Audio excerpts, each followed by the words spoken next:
Detailed financial statements, way more thorough than your average tax return. And the Prime Minister, he has to disclose everything: assets, debts, gifts, you name it. Anything of value for him, his wife, his kids. And we're not just talking Jamaican bank accounts, we're talking worldwide holdings, the whole shebang. Okay, so what they find with Mr. Holness? Did he, forget where he stashed a couple $1 million?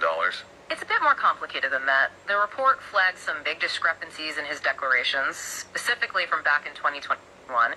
He filed one version, then updated it, then added an addendum, and each time more bank accounts just kind of appeared, like some First Global bank accounts he initially forgot about. Forgot? Who forgets they have a bank account, let alone multiple accounts with a lot of activity? Right. Even the commission says it's hard to believe, especially when you look at the amounts involved. We're not talking about spare change here. So how much are we talking about? They dance around the exact figures for now, but they mention big transactions, transfers, enough to raise some eyebrows, for sure. Okay, so we've got missing bank accounts, big transactions.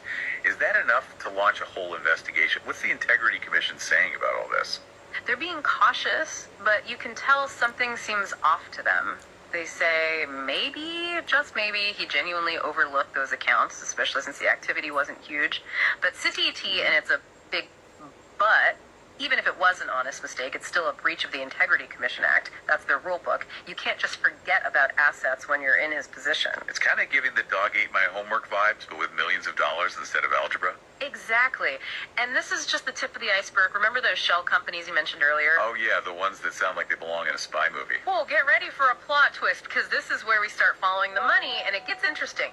We've got Imperium Investments Holdings Limited, supposedly Mr. Holness's holding company, which isn't necessarily unusual on its own. But then there's Positive Media Solutions Limited and Estate Bridge Development Limited. And there are millions of dollars flowing between these three, and it's not adding up. Okay, what kind of not adding up are we talking about? So Mr. Holness claims Imperium, his holding company, funds Positive Media, which does TV production events, that sort of thing. Makes sense so far, right? But here's the catch. The report found that Positive Media actually put a whopping $51 million BSCK into Imperium. Hold on. If Imperium is funding Positive Media, why is money going back the other way? That seems counterintuitive. Right, and then there's Estate Bridge, the real estate company. They got a bunch of money from Imperium. But they're also making deals with government agencies, specifically the Housing Agency of Jamaica and the Urban Development Corporation. Wait, so the company Mr. Holness indirectly owns through Imperium is doing business with government agencies that he, as Prime Minister, oversees. You got it. This is less spy thriller and more political drama now, and we're just getting started. Okay, so we've got potential conflicts of interest, millions of dollars flying between these companies with questionable connections to the Prime Minister. My head's spinning. But wait, there's more, right? Oh, there's always more. Remember those nil tax returns we mentioned? Yeah, those are back to haunt us. Nil tax returns? That doesn't exactly scream above board, does it? Yeah. Remind us what the issue is there. So despite handling millions, both the Estate Bridge and Positive Media claim they made absolutely no money in 2021 and 2022. Zero. Zilch. I'm no tax expert, but that's hard to believe. Right. It's more than a little suspicious, especially given their industries. Real estate, media production, events, those usually generate revenue.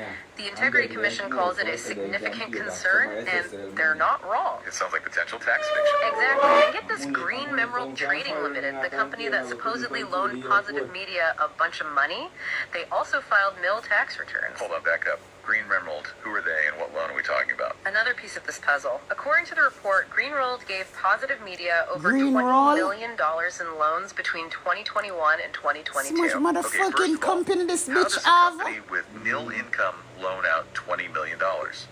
And second, if Imperium is funding Positive Media, why are they taking out huge loans in the first place? Those are the million-dollar questions. Unfortunately, the report doesn't have all the answers. That's why the Integrity Commission wants the Financial Investigations Division, the FID, to take a closer look.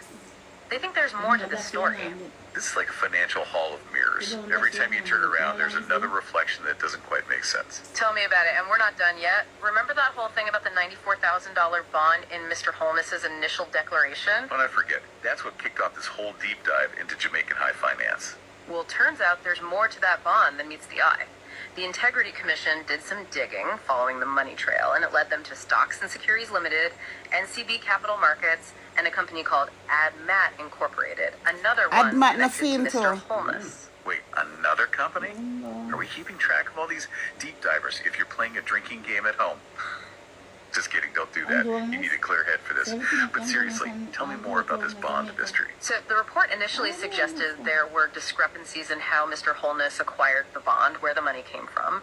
Then Mr. Holness claims there was an error, the bond wasn't fully his, and that it had been cashed out anyway. But get this, NCBCM, the financial institution, contradicts part of that. They claim there was an initial error in the paperwork, but it was later corrected at Mr. Holness's request. And guess where the bond proceeds ended up?